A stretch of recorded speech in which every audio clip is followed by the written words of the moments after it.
The smartest sports YouTuber back with another video. And in this video, I gotta talk about the most bipolar up and down game. The Green Bay Packers beat the Bengals.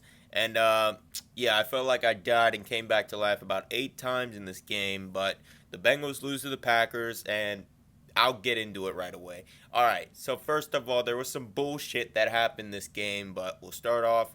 First quarter, Aaron Rodgers throws a pick. Cheeto locking shit down, locking down Adams. Aaron Rodgers crying for a flag. It wasn't a PI. Cheeto just picked them off easy. And pretty sure the Bengals weren't able to score off that, so that sucked. But after the Bengals go up 7-0, the Green Bay Packers respond with 16 straight points. And but right before halftime, like what's been happening all year, Joe Burrow connects with Jamar Chase for a deep bomb touchdown. Great throw by Joe Burrow. People that had criticisms of Joe Burrow said he doesn't have the type of arm strength to do that kind of throw he just did. But that tells you his arm has gotten stronger and he has plenty of arm strength that he needs. There's throws he can make all over the field, and that was one of them. 50 yards in the air, a dart right to Jamar Chase for a touchdown. You can't say shit about that. And then after halftime, this is where shit started. Joe Burrow comes out. He throws an interception. He tries to loft it over to on Tate, I think. And, yeah, it was just a bad decision. Usually he doesn't try that. He usually doesn't try to force shit like that. But he did. So I'll put that on Joe Burrow. Okay, that one was on Joe Burrow.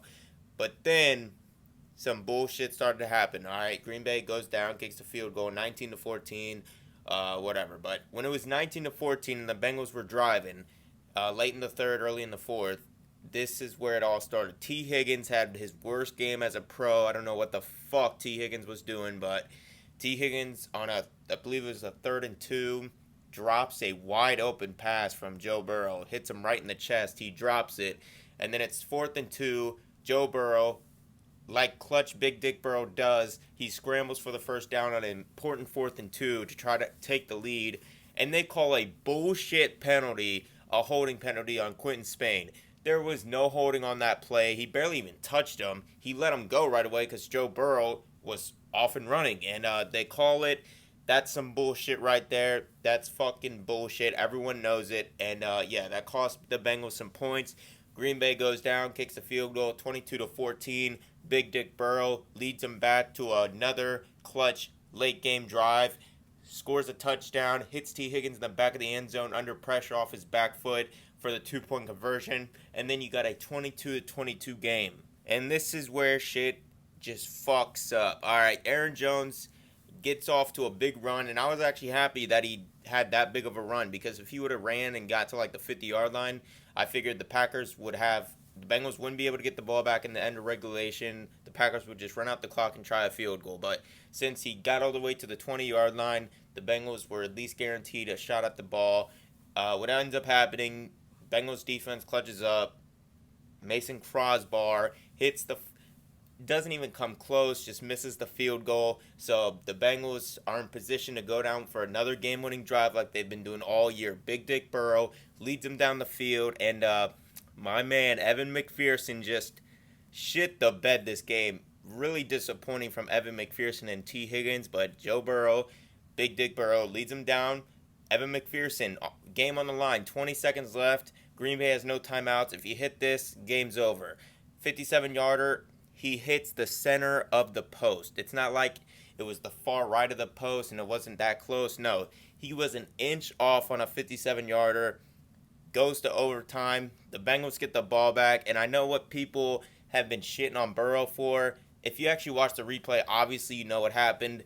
Joe Burrow throws an interception. He thought Tyler Boyd was cutting back in. Tyler Boyd cut out. That's just a problem with an option route. So if you're not on the same page, shit like that can happen. Obviously, Joe Burrow throws it. No, Tyler Boyd's not there. Defender's right there. They pick it off. But what ends up happening, the Bengals defense clutches up, stops a couple runs, pushes them back, and makes Mason Crosbar kick another field goal. And guess what? That old bitch that needs to be in a retirement home, not a football field, misses another field goal. Now the Bengals have another shot to go get a game-winning drive that Joe Burrow's already let him on once, but they missed the field goal. So Joe Burrow, what does he do? Another clutch game-winning drive right down the field. Bang, bang, bang. And T. Higgins, I don't know what the fuck he was on this game, drops a wide open pass that would have been to like the 40 or at least 40-yard line, and it would have been first down from like the 40 or 38-yard line on Green Bay's side, in position to get it closer field goal, and T. Higgins just fucks it up. He drops a wide open pass.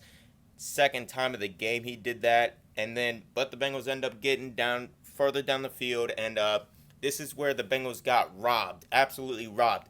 Joe Mixon on a third down runs up the middle, and he has the first down. And what do these pieces of shit refs do? They mark him short, and they don't even review the call. He obviously got the first down. They reviewed Randall Cobb trying to get a first down for 10 minutes, but they don't want to review Joe Mixon getting the first down.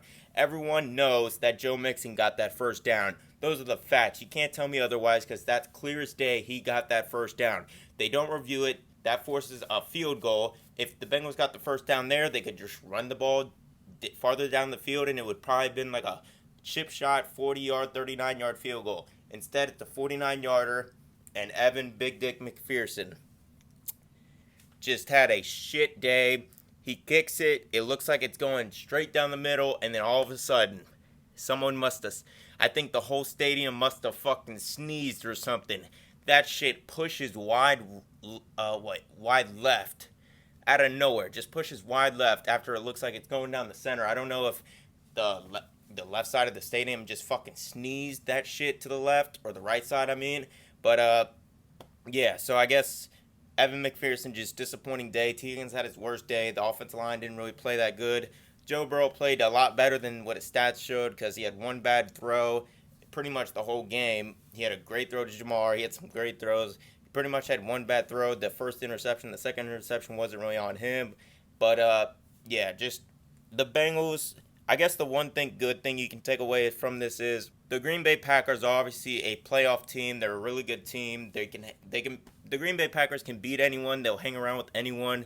So the good thing is the Bengals from here on out should never be counted out of a game, even if they aren't the favorites like they weren't against Green Bay. They're going to be in the game. They're going to be competitive with all the teams. They have a chance to beat anyone, and they're going to beat the bad team. So that's what's going to happen this year. The Bengals are in every game. They're not going to be just outmatched in any game they're in. So I guess that's a positive thing. But obviously, if the Bengals would have moved to 4-1 going into Detroit, you would have had a real statement in the AFC North, in the league, in the AFC in general. But instead, you're 3-2, and two of the games you lost by 3 points. 3 points. Both games you lost by 3 points. One to the Bears, who obviously look at their defense now. Look at what they're doing now, their defense. Yeah, so that Bears loss wasn't as bad as people thought, and that Packers loss, I mean, losing to the Green Bay Packers in overtime when your kicker misses 2 field goals, that's not a bad loss. So, obviously, it would have been better to get the win, but they're still 3-2. They're still in the mix of things. They're going to Detroit, and I think we all know what happens there, but I'll save those thoughts for later.